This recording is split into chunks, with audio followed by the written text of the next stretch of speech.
Hey everyone, quick update for the week ending Friday, April 4th. Wow, what a week. Looking at the S&P futures here, touched a high on Wednesday of 57.73, currently at 50.80, and we're not done yet. The cash market closed 24 minutes ago. S&P futures still moving down 6.5% on the day. What a freaking move. So these lines on my chart are just previous points where the S&P bounced, just cut through like a hot knife through butter that September 6th low. We are flushing through the August 5th low, I think it is. Haven't come down to the mid-April lows yet, but could certainly be in the crosshairs for next week. NASDAQ, a little bit weaker today even than the S&P. It's coming down to that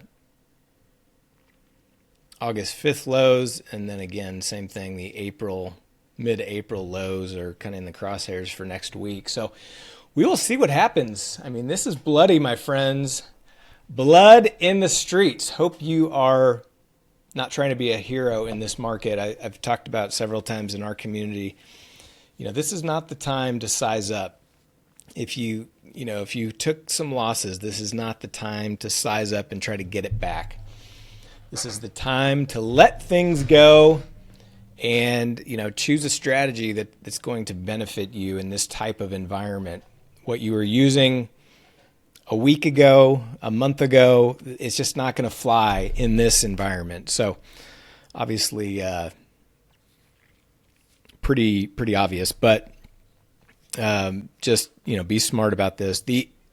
If you're a premium seller, the real opportunity is not to sell premium right now. The real opportunity is when things start to kind of settle down from a price action standpoint, but implied volatility is still very high. That is the best time to make money as a premium seller, whether you're doing it short term, 1 DTE, 0 DTE, a week out, a month out, whatever. That's kind of the best of the best, right? You get a little bit of more calmness in price action, but implied volatility is still super high, so the premiums are juiced and you're able to make some good profit. Okay, so that's number one. As I'll show you in my performance, I've really just been focusing on directional stuff. So I've still dabbled in some premium selling and things like that, but it definitely hasn't worked out well. But I've been keeping it very light and just really focusing on directional intraday trading, and that's worked out really well. Let's go through the other markets real quick. So Russell, down 5.5%. It was the weakest this morning, but it actually bounced the most after late morning. Dow is down 6%, also closing at its lows, like the S&P and the NASDAQ. Gold was, kept pushing all-time highs, but even gold couldn't sustain this sell-off. A couple down days, both yesterday and today. Silver down over 7.5%, big drop from almost, over 35 down to under 30. Notes and bonds up. 10-year yield has been just sliding. So closed the day. Had a late day rally, but closed at 3.996. Oil fell off a cliff. Lowest price in oil that we've seen since 2021. Closed at $62 and about 60 cents a barrel.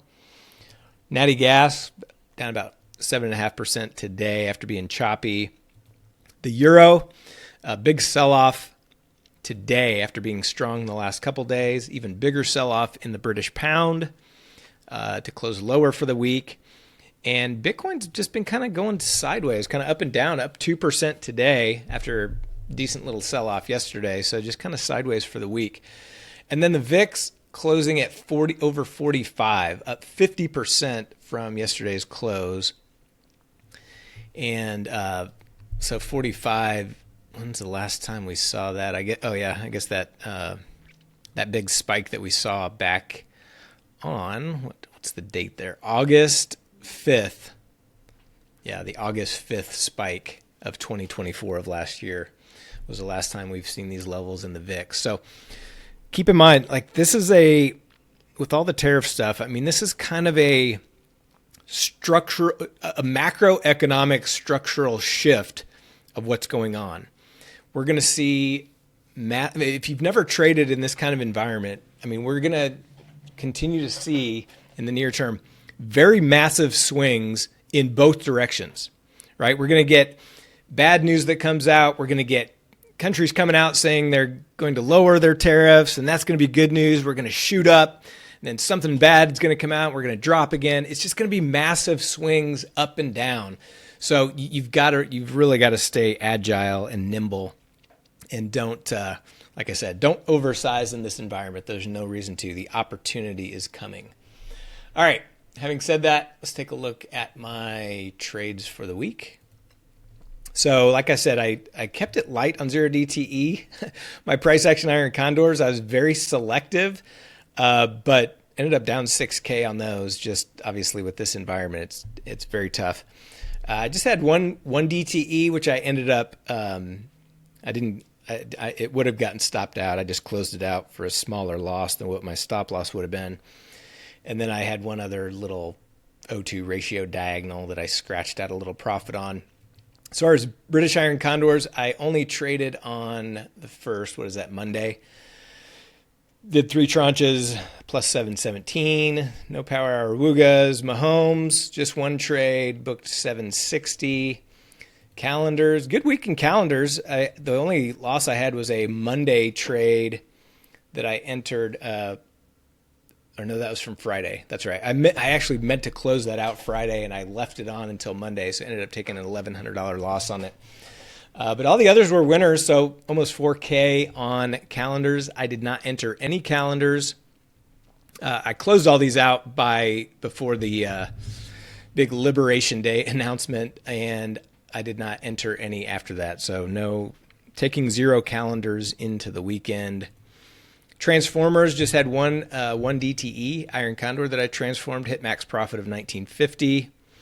Options selling, got smoked on a couple of trades. One is a VRR in VXX that benefits from a volatility contraction, which we have seen none of lately. And then got smoked out of an Iron Duck for minus 1100, so minus 3500 on those. Those are trades that I had entered in March, but just closed those out this week, so that's where the P&L goes. And then day trades carried me. So a little over 17K on day trades, had some big winners in Costco yesterday and MSTR today. So net 13,738 for the week. But, the day trades just all year, the day trades have really just been directional day trades have been kind of carrying my performance. So I'm going to continue to focus on those and put everything else on the back burner, especially in this environment. I mean, this is just the best time to be, directionally trading. So my focus will stay there. So that's it for the week. Everybody have a good weekend. Rest up, reset, get a fresh set of eyes for Monday's price action. Should be fun. Take care.